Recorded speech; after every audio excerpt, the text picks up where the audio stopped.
Just like the skyrocketing prices, price for the baits are also rising every year. Like 5 years ago, I'll pay $3 for a dozen of fiddler crabs.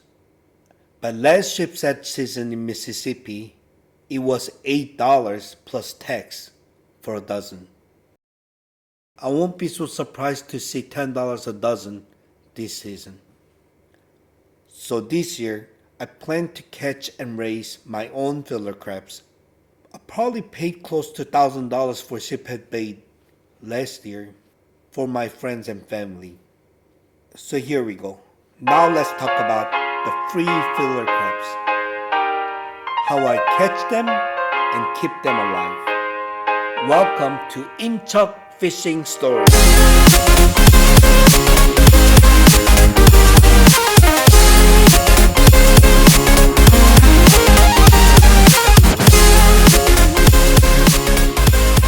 The other day I went fishing to Florida and there was so many fiddler crab. It's been like 2 months.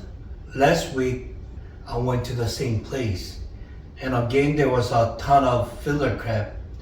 So I decided to catch a bunch of them to keep before Sheepshead. But Sheepshead season hasn't really kicked in yet. So I will have to keep them alive for next 4 months. I have kept them alive for like 2 months before, but it was just like 5 dozen, maybe 10 dozen. I have never had this many fiddler crabs. We caught more than 100 dozen, which is 1,200. I could probably put 20 dozen in each container. I was trying to make a huge fiddler crab farm on one of my bathtub that I don't use. It kind of didn't work out and I had a second thought about it.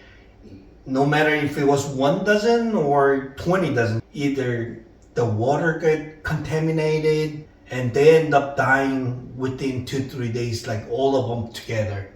So I'm gonna try to put them in 6 different containers. Sometimes I might be on a vacation with family. I might be doing something with the kid for a couple days. So I need them to be able to survive 2 to 3 days without me actually taking care of it. I'm not even sure if 20 dozen for 1 container is too much. I have more containers if I need to, so we'll see how it goes. This sand over here, I grabbed from the bay in the water. And this is the sand that was not in the water.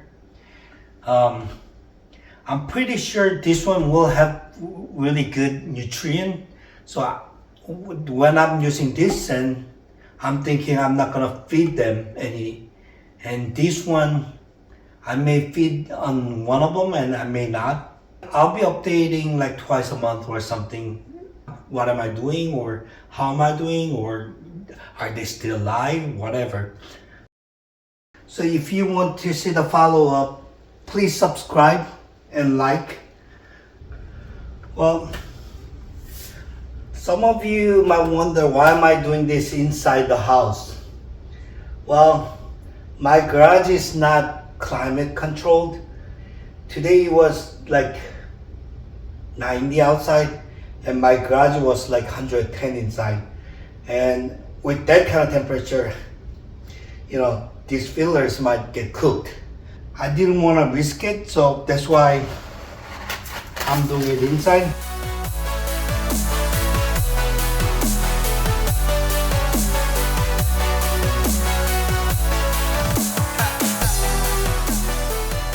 So I got about 2 inches of sand on this floor, and of course no sand on this too. I'm not even sure if giving them water on top of wet sand is even needed, but you know, I will just try. I will see how it goes. Including that one, this 4 is gonna have a little dipping area or bathtub for them to go in the salt water. And that one, I'm not even gonna give them a bath water. I'm just gonna spray salt water every day. And these two, because there's no sand to soak the water, I'm gonna wet some fabric and put it in there. Maybe like small hand towel or something.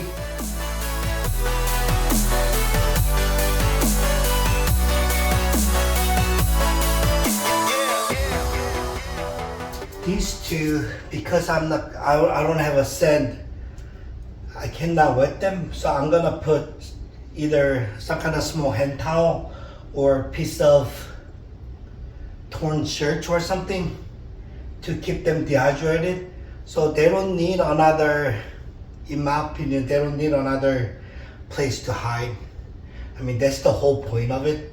I don't want to make it complicated more than I should. I'm gonna tape it to the bottom of the container.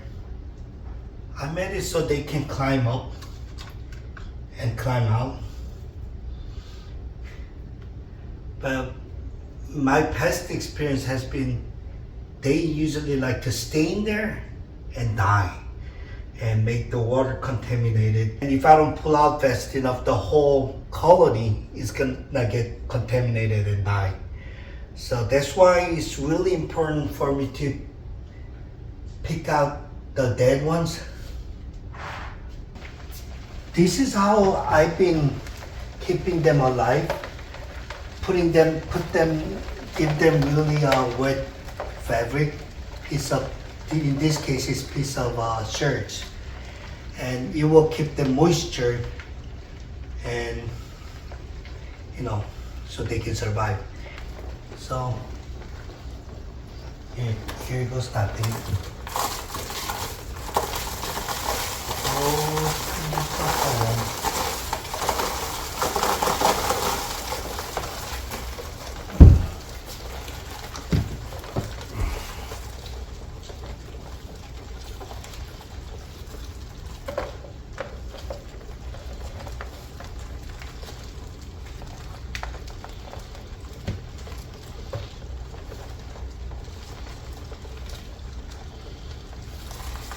Oh my God, they're trying to climb out.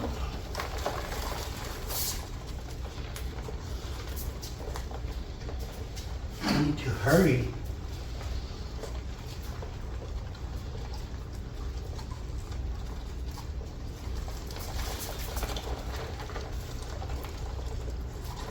There's so water. Ooh. So last night when I was sleeping, I heard something fiddle under my bed. And one of them got away and it was under my bed. So I'm gonna put 20 and 10 over there.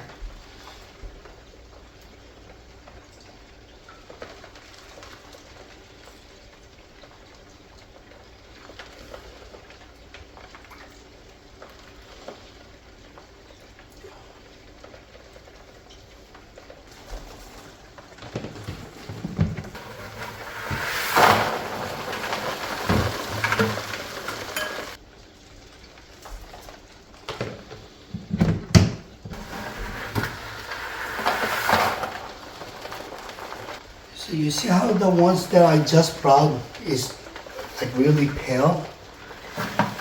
I noticed usually when they're too dry, they turn really pale like that.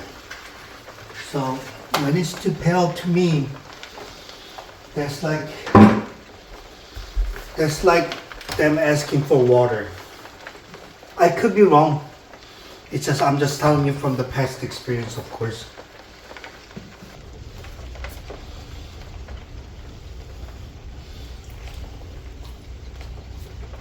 Because they don't have any water source, I'm gonna wet it and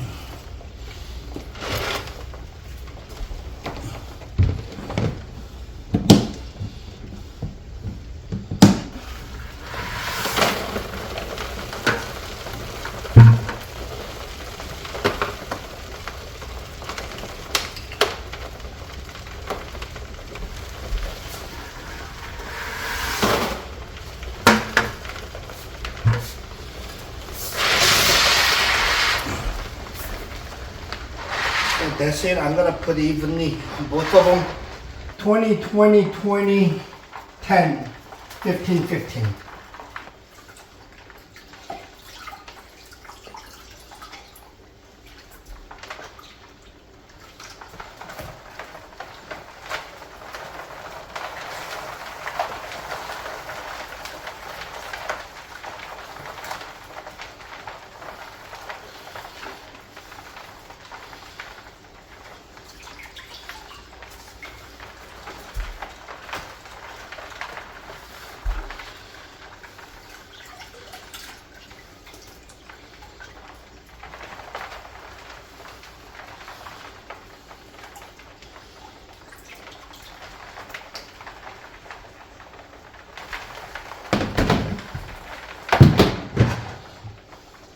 So this is 20, 40, 60, 70, 85, 100.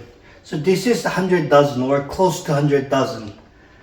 I'm hoping I could at least keep them until January.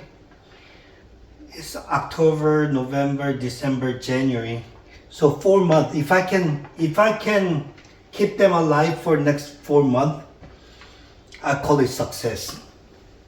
Keep you guys updated now and then. So if you want to see the follow-up, please subscribe and like. Thank you. Thanks for watching the video.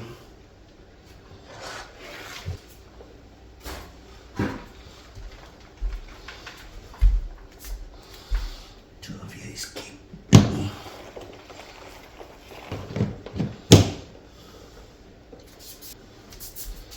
Well, I'm putting this here so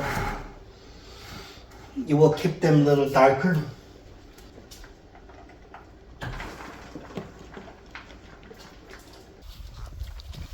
Oh man, you missed the whole thing here. I did.